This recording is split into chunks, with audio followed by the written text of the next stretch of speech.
Hi everyone, my name is Dr. David Kulla here with another product review from a great company called PSO-RITE. If you haven't seen any of my product reviews on some of their products, they have a whole line of products. Be sure to check out the review we did on PSO Spine last week.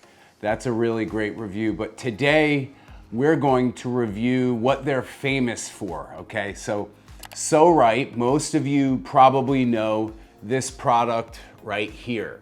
The PSO-RITE was originally made for your psoas muscle, the toughest muscle to stretch. Not the toughest, but a very tough muscle to stretch because it's such a deep core muscle. But what they've come out with is a brochure here with 7 different languages. So when you buy the product, you can certainly figure it out with the different languages, and it's pretty simple. And I'm gonna give it to you right here and show you the positions that you should be in. So this, of course, stretches the psoas muscle, and as you can see here in the picture, this is how you would lay on it to stretch your psoas muscle. We're gonna get into that in a minute. I wanna go right to some of the other body parts that you can stretch with it. For example, the lower back. So it really hits trigger points in the lower back. I would say if this increases your pain afterwards, stop. Consult a chiropractor or physical therapist to make sure that it's a right fit for you.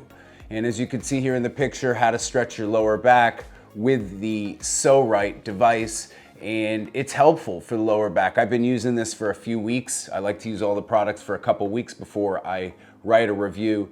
And by the way, they do offer a code, a discount code that was on the brochure. I'm not getting paid or anything for this, okay? And the code here on the bottom, PRS10, will give you 10% off. And who knows how long that code will last for, but for now it's good. So you can use this device not only to stretch your lower back, but as you can see here, your hips.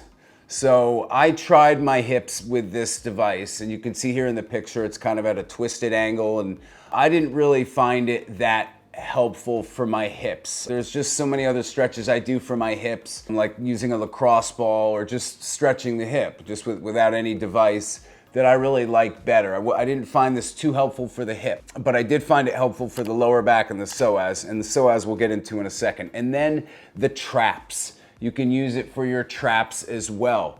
It gets in there, it digs in there. You might have to support the back of your head or the side of your head when you're doing it, or put a pillow under your head. And it's a bit intense if you have tight traps. It's also intense for the back, the lower back. And then it also does the inner thigh. I'm a runner. And as you can see here in the picture, the inner thigh position, it's a little strange for me. I found it painful. So I put a towel over it, and the towel helped with the trigger points in the inner thigh and the hamstring. So if you have tight hamstrings or trigger points on the inner thighs, you're a runner like myself or a cyclist, the inner thigh is part of your hamstring. Don't forget that. This can be helpful and painful. If it's painful, put a towel over it. Double the towel up even if you have to.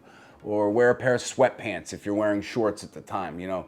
Just get some layers in between that and the device. That being said, let's go back to the psoas, because that's what this was made for. The psoas muscle is so tough to stretch. I've done videos on balancing your psoas, everything to strengthening your psoas, stretching your psoas, releasing the psoas. So you can see here, I've done a few videos on the psoas muscle itself, and that's what this product is great for. It's good for other things too, the other things I mentioned, like the lower back and the inner thighs and the hips and traps, but it's really meant for your psoas muscle and your iliacus muscle. Very tough muscles to get to and stretch. And when you lay on this, it's intense. So what I suggest is putting a towel over it or doubling a towel up when you lay on top of it. Make it easy. It shouldn't hurt. On a pain scale, it should be around a 5 out of 10. It really shouldn't be more than that. And if it is, put some layers on top of this and then lay it on top of it in this position you can see here for the psoas muscle. And that pretty much illustrates, and again, it also gets the iliacus. The wider hipped you are, the more it will get the psoas. The thinner, narrow hipped you are, it's gonna get more into the iliacus. It's not perfect because it doesn't widen and narrow, but we tried this on all sorts of body types and everybody really liked this. So that's my product review on the PSO-RITE psoas release device. We're gonna put that code on the bottom of the screen here, but also in the description. And I hope you guys found this helpful. Thanks for tuning in. Appreciate you.